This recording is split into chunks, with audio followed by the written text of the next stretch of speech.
When I was very young and I was working in the theater circuit, I was quite proud of who I was and what I could do. So I did my work in many projects with a sense of pride.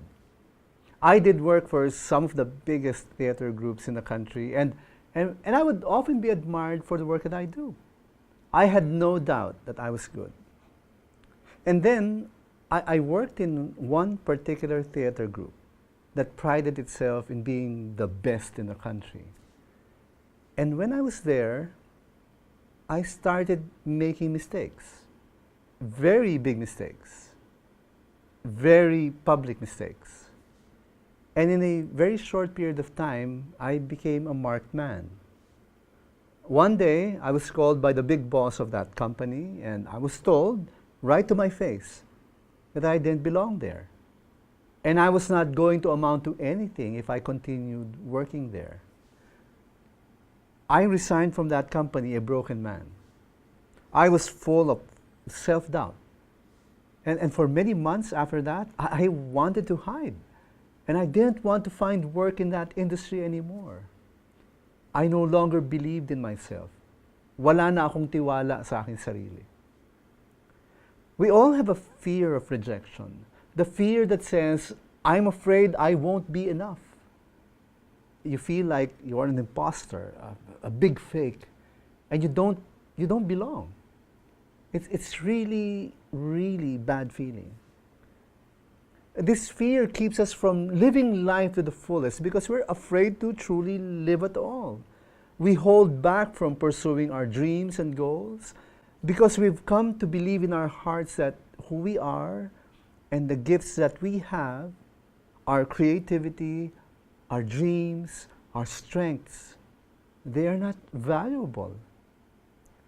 But you see, none of that is true. The truth is, we are created by God in our unique way because He has a wonderful plan for us. He gave us gifts and talents and capabilities, not to compare ourselves with others, but for us to discover His purposes for us. The reason why He created us in the first place. Perhaps we're just in the wrong place at the wrong time. Perhaps things are not working out for us in one place because God never meant for us to be there. Perhaps God is calling us elsewhere. And in that place where God is calling us, we will shine.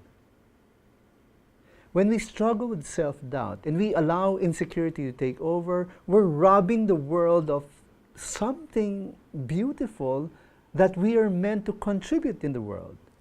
We're holding back the person who God created us to be.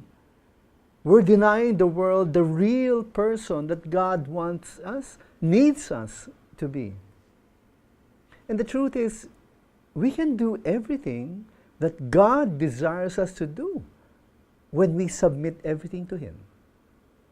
Because through Him, we are empowered to do what He has called us to do. As the Apostle Paul said in his letter to the Philippians, I can do all things through Him who strengthens me. So I say, cast away the doubt that attacks your confidence in yourself. Do not allow self-doubt to rob you of the hopes and dreams that God has planted in your heart. Put your trust in God, and He will strengthen your faith in yourself. Because in fighting self-doubt and in recovering your confidence to be what God has called you to be, always keep in mind, faith matters too.